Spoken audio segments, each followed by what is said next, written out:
أعوذ بالله من الشيطان الرجيم. بسم الله الرحمن الرحيم. يا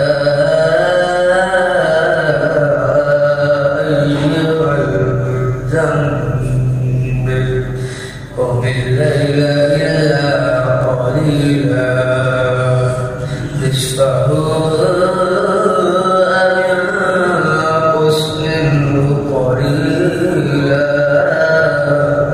أو زد عليه ورتل القرآن ترتيلا إنا سنلقي